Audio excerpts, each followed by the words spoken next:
Hi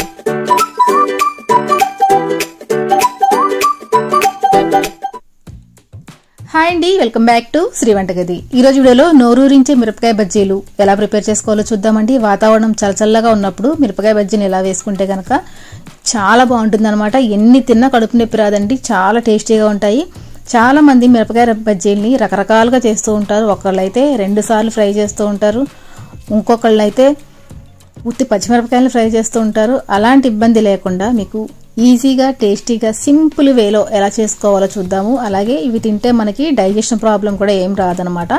చాలా త్వరగా digestion అయిపోతాయి, ఇంకా తిన్న కొద్దీ తినాలనిపిస్తాయి అనమాట. చిన్నపిల్లలు కూడా చక్కగా తినేయచ్చండి, చాలా టేస్టీగా ఉంటాయి. ఒకసారి ఎలా ప్రిపేర్ చేయాలో మెథడ్ ఏంటో వీడియోలోకి వెళ్ళి చూసేద్దాం పదండి. ఓకే అండి, ముందుగా ఒక పాన్ పెట్టుకుని దాంట్లోకి 2 టేబుల్ స్పూన్ల వరకు పల్లీలు వేసుకుని ఫ్రై చేసుకోవాలి. పల్లీలు అంటే కొంచెం వేగడానికి టైం పడతాయి కాబట్టి ఫస్ట్ పల్లీలు వేసుకుని ఫ్రై చేసుకోవాలండి.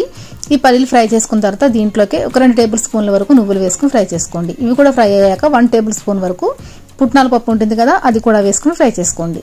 ఈ మూడింటిని చక్కగా ఫ్రై చేసుకున్న తర్వాత వీటిని మిక్సీలో వేసేసుకుని మెత్తగా పౌడర్ లాగా చేసేసుకోవాలండి. చూసారు కదా, ఇలా చేసుకోవాలన్నమాట.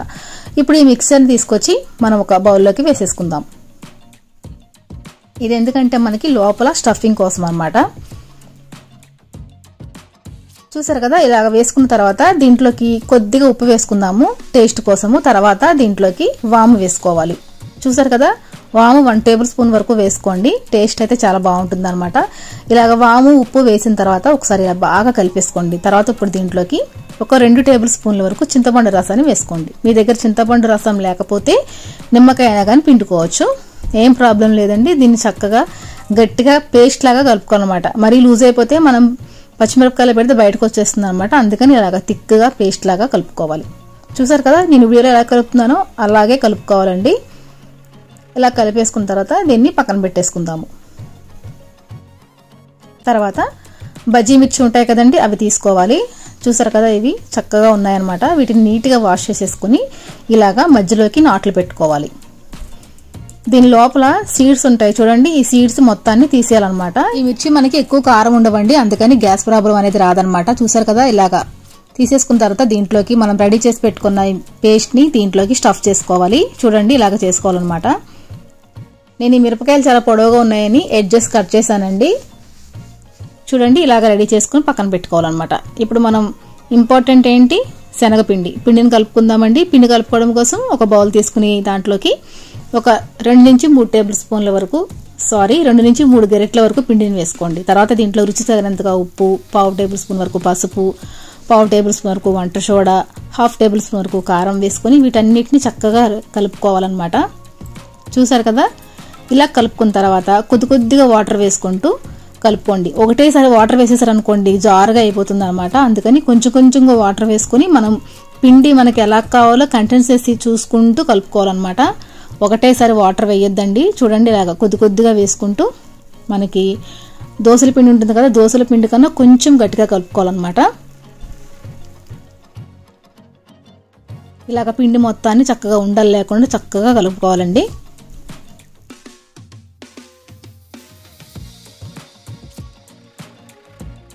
చూసారు కదా, మనకి పిండి అనేది ఈ కన్సిస్టెన్సీ ఉంటే బాగుంటుంది అనమాట. పర్ఫెక్ట్ గా వస్తాయి మనకి బజ్జీలు అనేవి.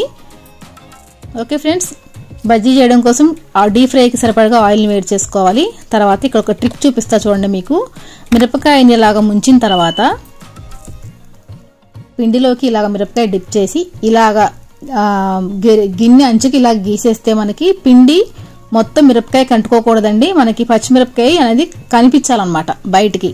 అలా కనిపించడం వల్ల ఏమవుతుందంటే మనకి ఈ ఆయిల్లో మిర్చి అనేది బాగా ఫ్రై అవుతుంది. మనం మిర్చి కనపడకుండా మొత్తం పిండితోటి కోట్ చేసేసాం అనుకోండి, ఆ లోపల ఉన్న పచ్చిమిర్చి ఉడకదనమాట. అందుకని సగం పచ్చిమిర్చి కనపడేలాగా గిన్నెతోటి ఇలాగ రాస్తే గనక మనకి ఒక పక్క పిండి అనేది అంటుకోకుండా ఉంటుందండి. ఈ ట్రిక్ ఫాలో అవ్వండి. మీరు 2 సార్లు కోట్ చేసుకొని మిరపకాయలు వేయించుకునే పని అయితే ఉండదన్నమాట. చాలా బాగా ఫ్రై అయిపోతాయి. చూసారు కదా, మిర్చి అనేది చక్కగా కుక్ అయిపోతుందండి, పచ్చిగా అస్సలు ఉండదన్నమాట. ఇలా కుక్ అయితే మనకి మిర్చి కూడా చాలా టేస్టీగా ఉంటుంది. మన లోపల మనం స్టఫ్ పెట్టాం కదా, ఆ స్టఫ్ కి ఈ మిరపకాయ ఇలా ఫ్రై అయితే కనుక తినేటప్పుడు మనకి చాలా టేస్టీగా అనిపిస్తుంది. చూసారు కదా, మిరపకాయ బజ్జీ వేసేటప్పుడు ఈసారి ఈ ట్రిప్ ఫాలో అవ్వండి, మీకు పర్ఫెక్ట్ గా వస్తాయి అన్నమాట. చూసారు కదా, ఇలా వేసుకున్న తర్వాత స్టవ్ని చక్కగా మీడియం టు హైకి మధ్యలో పెట్టుకొని చక్కగా అటు ఇటు ఇలా కదుపుకుంటూ ఫ్రై చేసుకోండి. ఇవి మంచి కలర్ వచ్చేంత వరకు ఫ్రై చేసుకోవాలండి. చూసారు కదా చక్కగా ఫ్రై అయిపోయి మనకి లోపల ఉన్న మిర్చి కూడా చూడండి ఎంత చక్కగా ఫ్రై అయిందో, ఇలా అవ్వాలన్నమాట. ఓకే ఫ్రెండ్స్, చూసారు కదా ఇలాగే అన్ని బజ్జీలు ప్రిపేర్ చేసుకోవాలన్నమాట. చూడండి బజ్జీలు అనేవి అయితే కరెక్ట్గా రెడీ అయిపోయాయండి. నాకు ఇలానే తినాలనిపిస్తుంది అనమాట. కాకపోతే వీటిని కొంచెం డెకరేట్ చేయాలి కదా, పెళ్లి కూతులా ముస్తాబ్ చేయాలి కదా, అందుకని దీనికోసం నేను మళ్ళీ ఏం చేస్తున్నానంటే దీని మధ్యలో నాటు పెట్టుకొని చక్కగా సన్నగా కట్ చేసుకున్న ఉల్లిపాయ ముక్కలు, కొత్తిమీర, దాంట్లోకి కొంచెం కారం కలుపుకొని దీనిలోకి స్టఫ్ చేసుకోవాలన్నమాట.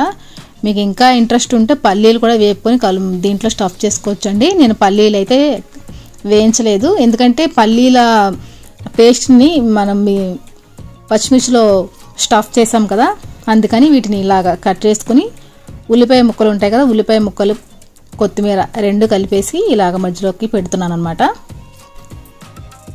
చూడండి ఇలాగా అన్ని పచ్చిమిర్చిలోకి స్టఫ్ చేసుకోండి, చాలా బాగుంటుందండి టేస్ట్ అయితే. ఇలా స్టఫ్ చేసుకున్న తర్వాత పైనుంచి కొంచెం కారం కూడా వేసుకుంటే ఇంకా బాగుంటుందండి. మరి ఎక్కువ కాదు, కారంని లైట్గా స్ప్రింకిల్ చేసుకోండి. ఇలా కారం స్ప్రింకిల్ చేసిన తర్వాత పైనుంచి కొద్దిగా నిమ్మరసాన్ని పిండుకుంటే ఇంకా టేస్టీగా ఉంటుందన్నమాట. చూసారు కదా ఈ స్టైల్లో ఒక్కసారి మిరపకాయ బజ్జీని ట్రై చేయండి, మళ్ళీ ఇదే స్టైల్లో చేసుకుని తింటారనమాట, అంత టేస్టీగా ఉంటాయి.